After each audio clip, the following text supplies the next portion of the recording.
What's good, nerds? Your boy Caden is back on Xeno. I've been thinking what I should do when I come back, and the general consensus in my head was that I should really stick to the guide videos for Xeno. I don't see a lot of people making these types of videos, and people just don't know what half the shit in Xeno does. So my goal now is to teach you guys about anything that comes to mind. Whether it be about supers, new characters, alts, evasive, super souls, you guys get the idea. And to start off this video, we're going to be doing a breakdown of the two new characters, DBS 18 and DBS Videl.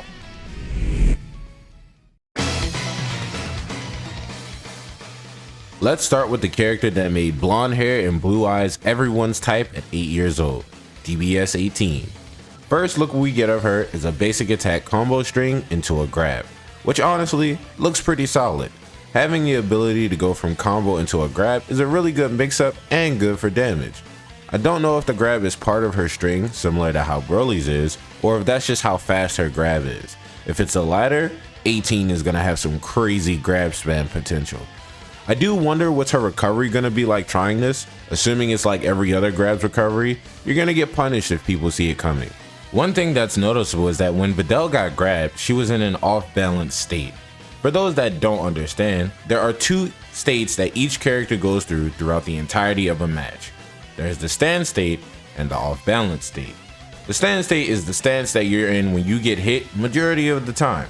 It's also the main way a lot of people get their stamina break combos off. The off-balance state is the stance you usually see yourself in after a knockback. If you want a more detailed explanation, I recommend you go watch my How to Play Female Saiyans video. There aren't a lot of characters that can grab you in an off-balance state. DBS Broly, Kale, and Kefla are the only characters that comes to mind as of now. All three of those characters, however, require specific conditions to grab you in an off-balance state. Broly and Kale can only do that off supers, while Kefla needs a knockback to get her grab. Theoretically, if 18 can just grab you off anything, this might actually be a strong character. Next up, we have a unique super for 18. If you hadn't already noticed, this is another one of those moves that was an ultimate repurposed into a super for a character. That move being Dead in Rain. The more I look at this move, the more disappointed I become, and for two main reasons. The first being that this move has slight homing, and not the good kind either. This super looks like one of those homing moves that you can't use after a knockback. 18 has to have specific knock up or knockdown strings she can do to make this work. Thankfully, in the beginning, we did see her do a knockup string that looks like it can be followed up by the super. The second reason is that this move is more than likely gonna only be used for combos. This move is not gonna save you in neutral at all. It's not like Total Detonation Ball where you jump up in the air and you can like dodge certain attacks. No, it's not gonna work like that. The end recovery of this move just looks pretty poor, and like I said, this move is definitely gonna be a super combo extender tool that she can probably only pick up with after a burst dash. Next up is another attack string for 18. Although this string looks more like her dash attack string, you can tell by the blue aura from the burst dash in the beginning. Couple things to note about this string. This looks like one of those strings that looks pretty good and possibly their best string until you realize that it doesn't work as good online. Kale comes to mind with her alternate string, then more specifically. You see, in the offline version, that string is a whole stamina break, but in the online version, the fourth hit pushes them back way farther than they're supposed to be. You can still pick it up with basic attacks, but the functionality of the combo really only boils down to you finishing it with a super, which is the problem with 18's string.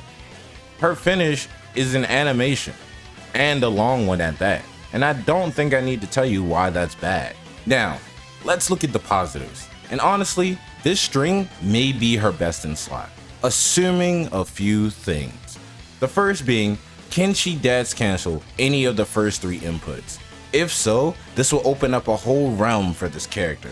Not needing the key cancel out of your attacks adds another layer of recovery to any character. Although her initial dash attack doesn't look that good, if she can square, people are gonna have so much fun with this character. Second thing being, the third input, which I'm gonna assume this entire string is all squares, is a double hitting input, which is bad because once you do it, you're stuck. And if they vanish, you're fucked. But if they decide to get hit, that knockback that follows is long.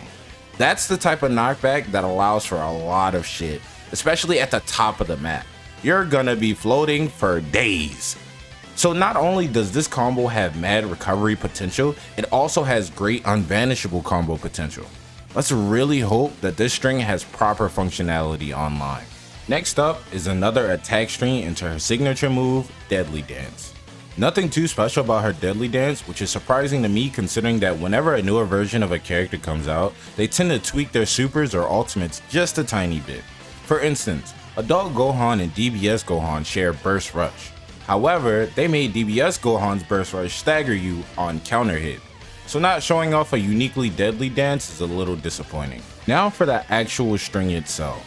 I've come to realize that this string looks awfully familiar. And I was right. This is actually a faster carbon copy of Baby's last heavy input string, which is not good at all. This is one of those strings that Baby gets stuck in. However, it's not all bad because Baby can do a light stamina break after the 4th input of his heavy string. So if any 18s is anything similar, she just may have the same stamina break combo. So here's the hoping that this isn't just a terrible heavy string. Last for 18 is probably the most dangerous shit she has. An attack string plus an unvanishable cutscene super. Let's talk about the super first. It's a fast acting unvanishable cutscene super, which means so much. Assuming this hits off balance opponents as well, this is easily the most broken thing she has. Theoretically, she can hit this unvanishable super at any given time, which is insane to think about. Not to mention, she can pick this up. I didn't think we would notice because the video was fading out, but I peeped 18 burst dash to Videl. If that doesn't signify she can pick it up, I don't know what will. We all know how scary unvanishable shit is in Xeno. Gigantic Rage, Circle Flash, Gamma Impact, Special Beast Cannon. I really hope this is unique only to 18 because we don't need another cheese move for CACs. I would be okay with this super if it didn't have combo potential. All the other supers and alts I just mentioned are one and dones. This is a comboable super. Dimps, what the fuck are we doing? I hope to Big Tory we get a balance patch because this DLC might actually break the meta. Finally, we get to the string itself. It's looking like a generic 5-hit stamina break string, which is good to see. I don't know what Dimps was thinking not giving every character a 5-hit stam break string, but whatever. More reliability on 18, which is good. Overall, I think 18's potential isn't high, but it's not low either. If everything that could make her top tier is in her kit, then yeah, she's gonna be a menace to you casuals, and a very fun pick for the higher tier of player.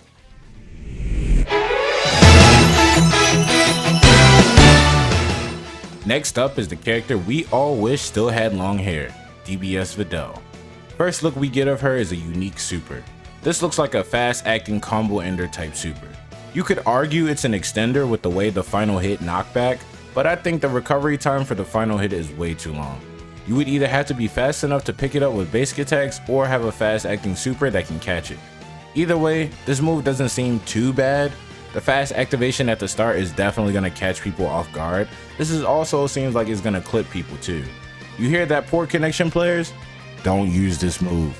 Even though I said all of that, this move is very long, so unless it's an unvanishable like Sonic Rush, I wouldn't throw this out in neutral, nor would I use this after a knockback. Everyone is gonna vanish it if they can. Hopefully you're not stuck in the animation still. If so, throw this move in the garbage. You're better off waiting for a stamina break to style on someone. What would make this move pretty interesting though, is if you could cancel it with ults just like Justice Rush. Shout out to my guy Trizzy for the idea. If that's the case, this move immediately goes up in my book. Justice Rush into Time Skip Molotov is tasty, especially if they don't have enough stamina to vanish it. Next up is a first look at some of her basic attack strings. Looking at the beginning portion, this seems like a female human signature square triangle. While the square triangle for humans isn't the best thing since sliced bread, it has its uses, quick damage being one of them. However, the knockback for Videl's isn't the same as female humans. It's tailored more to her string, which leads into another animation attack, which is one of the better looking animations attack because this actually lands a lot of the times. It's very similar to male humans heavy after 5 lights. Still though, it's an animation attack and most people are gonna vanish those, so I wouldn't bother with this portion of the string if you can avoid it. The end of this string has me intrigued.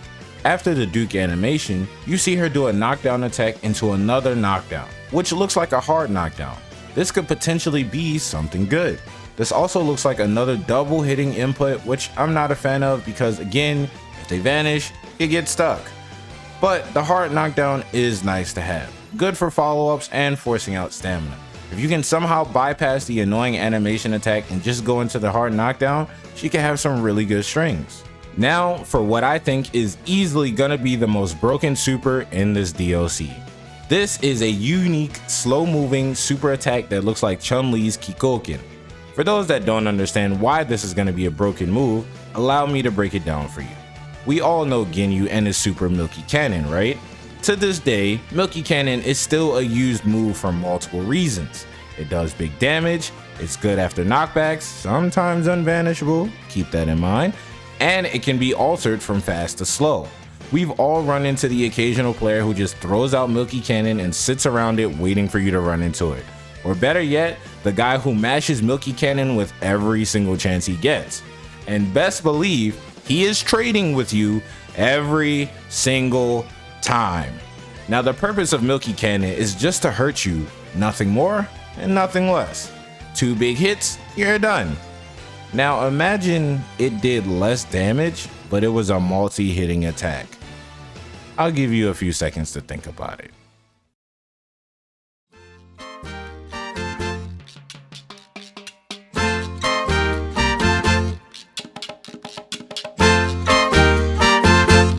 You still don't see the vision? I forgot what community I was talking to. Creativity isn't your guys' specialty.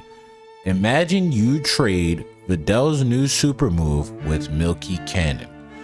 Now every time you hit them with that move, they're going to continuously get hit while you're free to do whatever you want.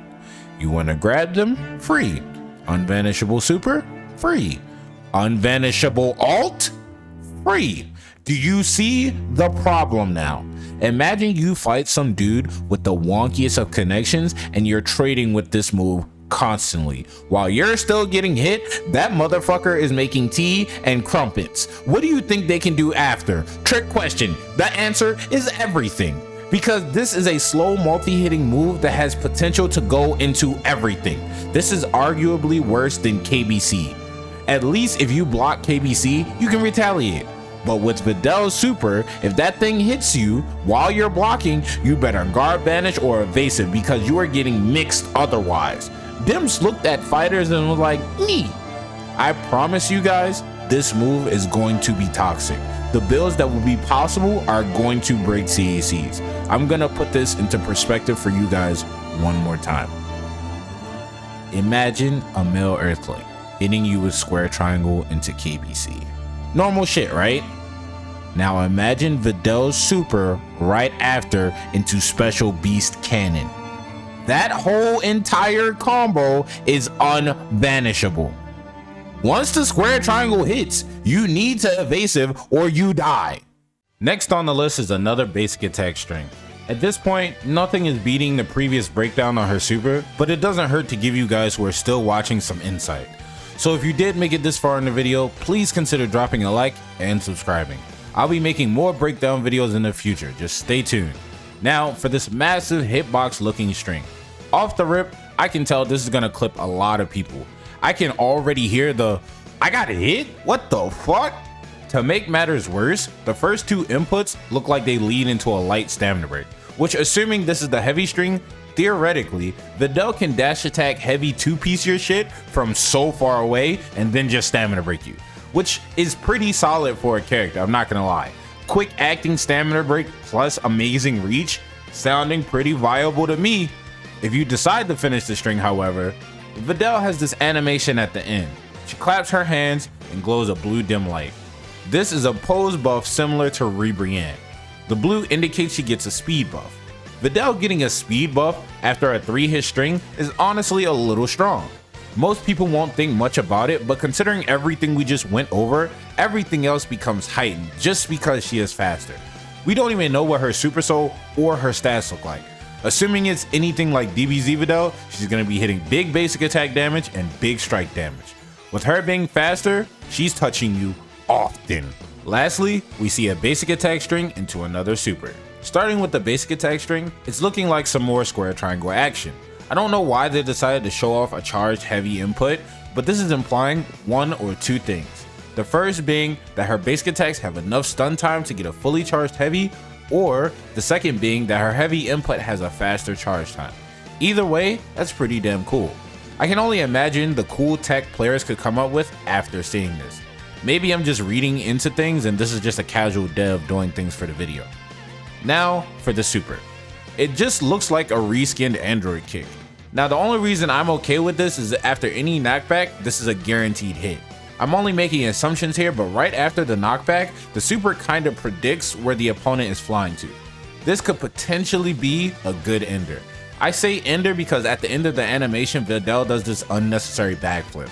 Missed opportunity if you ask me. I don't know how this is going to function online, but I hope it works properly. Too many moves in Xeno are held back because their connectivity online is poor.